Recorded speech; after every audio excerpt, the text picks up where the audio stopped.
दोस्तों, अगर आप इंग्लिश बोलना भी सीख रहे हैं, आप बिल्कुल बेसिक वाले फेज पर है, तो आपको ये वीडियो देखनी चाहिए, क्योंकि आज मैं आपको टेंस पहचानने की ट्रिक बताने वाला हूं। ट्रिक क्या है? मतलब एक वही तरीका है, थोड़ा सा घुमा के है, आसान तरीके से है, तो ये आपके काम आएगा। वीडियो भी आपके काम आएगी। इसके जरिए आप कमाल कमाल के सेंटेंसेस और टेंसेस पहचान पाएंगे और बना पाएंगे। मेरा नाम है सरताज, मैं हूं आपका इंग्लिश ट्रेनर, आपका इंग्लिश कोच, और आप देख रहे हैं सरताज क्लासेस। शुरुआत करते हैं आज की इस क्लास की। टेंस तो होते हैं 12, लेकिन मेन जो काम के जो शुरुआत में हमारे सबसे ज्यादा काम आते हैं, वो हमारे 9 टेंसेस हैं जो इस वक्त हमारी स्क्रीन पर है। ठीक है, टेंसेस के कभी नाम याद करने के चक्कर में मत पड़िएगा। आप पहले उनकी जो है पहचान याद कर लीजिए, फिर जब आपकी इंग्लिश अच्छी हो जाए तो सिचुएशन याद कर लीजिए। सिचुएशन के ऊपर मैंने पहले एक वीडियो बनाई हुई है, पहचान वाली आज बनाता हूं। सबसे पहले ये कंडीशन देखिए, ये जो हमारा पहला पार्ट है, आप देख रहे हैं आई आई आई आई, हाँ आई अभी आई, तो ये क्या है? इसे कहते हैं आम भाषा में सब्जेक्ट। वैसे हाईफाई इंग्लिश में इसे प्रोनाउन पता नहीं क्या क्या नाम है। सब्जेक्ट, काम करने वाला बंदा, ये शुरू में होगा। अब हमें इसके बाद वाले पार्ट से पहचानना है टेंस कौन सा है। देखिए, अगर के सब्जेक्ट के फौरन बाद वर्ब की फर्स्ट फॉर्म है, सब्जेक्ट के फौरन बाद वर्ब की फर्स्ट फॉर्म है, तो समझ जाइए ये टेंस हमारा ताहे तीहे वाला है। ताहे तीहे वाला है, बस इतनी याद रखना। सब्जेक्ट के बाद वर्ब की फर्स्ट फॉर्म है, कुछ नहीं आ रहा, कुछ भी कैन मे विल हैज है, वो कुछ नहीं आ रहा, तो आपको समझ जाना है कि ये ताहे तीहे वाला है। तो इसी तरीके से आई गो, मैं जाता हूं, ऐसे अगर लिखा हो ही गोज, वह आती है, वह आती है। क्यों? क्योंकि देखो ही के फौरन बाद वर्ब की फर्स्ट फॉर्म और उसके साथ ऐसी आई है जो कि ही शी नेम इट के साथ लगता है। उसके लिए आप टेंस गहराई से पढ़ेंगे तब आपको समझ आएगा। अभी बेसिक पे चलते हैं। तो फर्स्ट फॉर्म है डायरेक्ट, तो ती है। ऐसे ही आई स्लीप, मैं सोता हूं। आई रीड, मैं पढ़ता हूं। आई राइट, मैं लिखता हूं। वर्ब की फर्स्ट फॉर्म ताहू ताहू ताहू। अब अगर वर्ब की फर्स्ट फॉर्म ना आए, बल्कि उसके बाद आ जाए वर्ब की सेकंड फॉर्म, ये देखिए यहां पर आप देखिए वेंट है। वेंट क्या है? गो की सेकंड फॉर्म है। तो अगर दुनिया के किसी भी सेंटेंस में सब्जेक्ट के बाद वर्ब की सेकंड फॉर्म आ गई, तो समझ जाइए इस सेंटेंस में आ, ई या ए की आवाज निकलेगी। आ, ई या ए की। तो गो माने होता है जाना, तो जानना की आवाज नहीं, गया, आया, खाई, बैठे, ये निकलेगी। सो आई वेंट, मैं गया। ऐसे ही अगर मैं कहूं आई और उसके बाद कम की सेकंड फॉर्म केम, क्या हो गया? मैं आया। ऐसे ही शी है ना, शी टुक, टेक की सेकंड फॉर्म शी टुक, लेने की सेकंड फॉर्म उसने लिया। ऐसे चलिए आगे देखते हैं। अब आ रहा है विल। बस अब यहां पे आई के बाद ठीक आ रहा है, आप देखिए विल। अगर कभी भी किसी सेंटेंस में विल आ जाए, खाली विल, ये याद रखिए, क्योंकि विल एक कभी ऐसा भी आएगा जो हैव के साथ आएगा, ठीक है, एक बी के साथ भी आएगा, ये खाली विल है।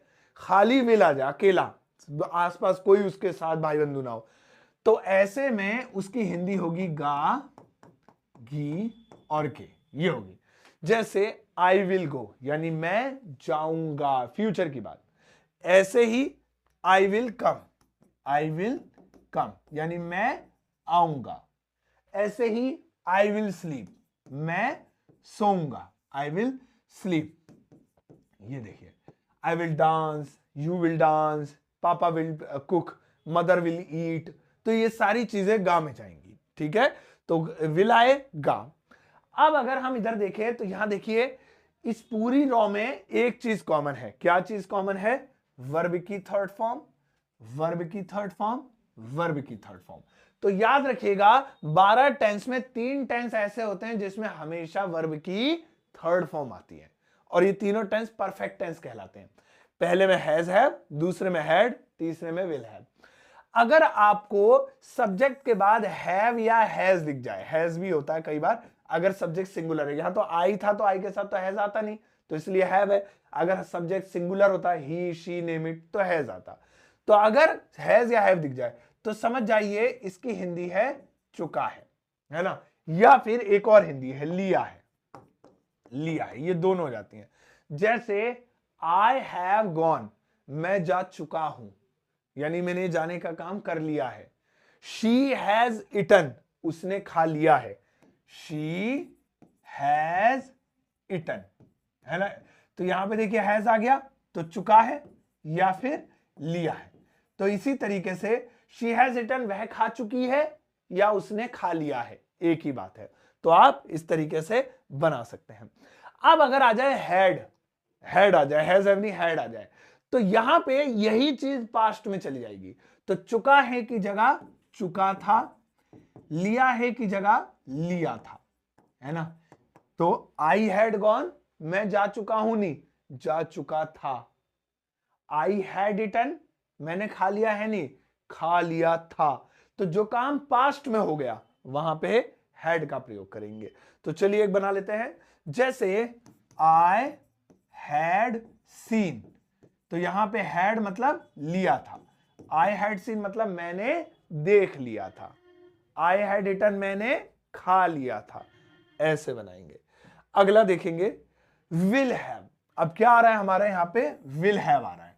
अगर किसी सेंटेंस में खाली विल आता है तो गागी गए, लेकिन विल के साथ हैव आ जाए तो ऐसी कंडीशन में इसकी मीनिंग हो जाएगी चुका होगा, चुका होगा।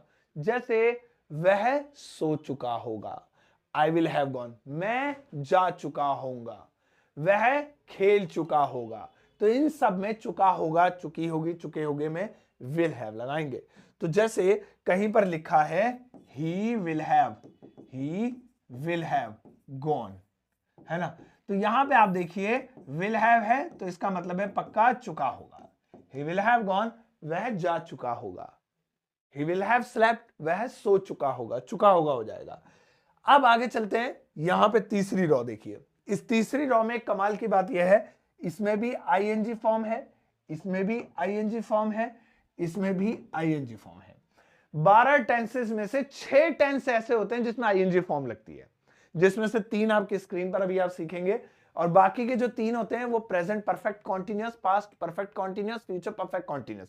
उनके लिए एक अलग वीडियो है क्योंकि वो ज्यादा यूज में नहीं आते हैं, लोगों के आते तो हैं टेंस 12 में, इसलिए उनकी गिनती है, लेकिन बेसिक वालों के लिए पहले ये, बाद में वो 3। तो अभी आप इन्हें देखिए, तीनों में आईएनजी लगेगी। अगर किसी सेंटेंस में इज, एम या आर आ रहा है, किसी भी सेंटेंस में इज, एम, आर और उसके बाद आईएनजी है, तो समझ जाइए वहां पर उसकी हिंदी हो जाएगी रहा है। अब मैंने जगह की कमी की वजह से खाली रहा है लिखा है, लड़की हो तो रहा है नहीं, फिर रही है हो जाएगा, एक से ज्यादा है तो रहे हैं हो जाएगा। तो आई एम गोइंग, मैं जा रहा हूं, यू आर कमिंग, तुम आ रहे हो। तो जैसे I am sleeping, I am sleeping क्या मतलब हुआ, मैं सो रहा हूं। आई एम राइटिंग मतलब क्या हुआ, मैं लिख रहा हूं। आई एम गोइंग मतलब क्या हुआ, मैं जा रहा हूं। तो रहा हूं हो जाएगा। अच्छा, अगर मुझे इस रहा हूं को रहा था में बदलना हो तो हमें वाज और वर का इस्तेमाल करना होगा, क्योंकि आई है तो आई के साथ वाज आया, वर आया नहीं है। लेकिन अगर यू, वी, दे होता तो वर आता। ऐसे ही यहां आई था तो एम आ गया, ही, शी, नेम होता तो इज आता, यू, वी, दे होता तो आर आता। तो वो कैटेगरी में बढ़ जाते हैं। अच्छा, तो ये जब भी वाज आएगा आईएनजी के बाद हो तो समझ जाइएगा यहां पर हिंदी थी रहा है, यहां हिंदी हो जाएगी रहा था।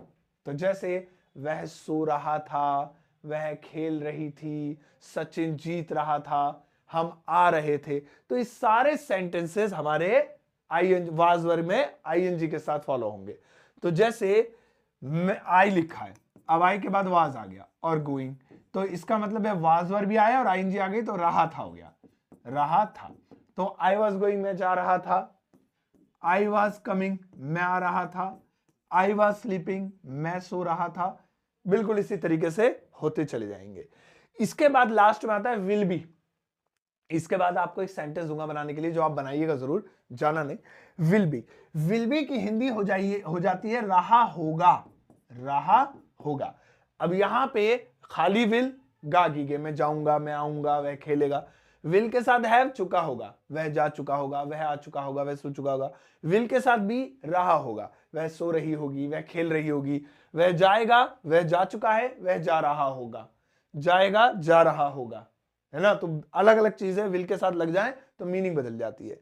तो इसी तरीके से जैसे शी विल बी, अब देखिए विल बी आ गया, इसके बाद आईएनजी आनी चाहिए, बस हमारा काम हो जाएगा। स्लीपिंग, वह सो रही होगी, रही होगी, वह खेल रहा होगा, सुमित पढ़ रहा होगा।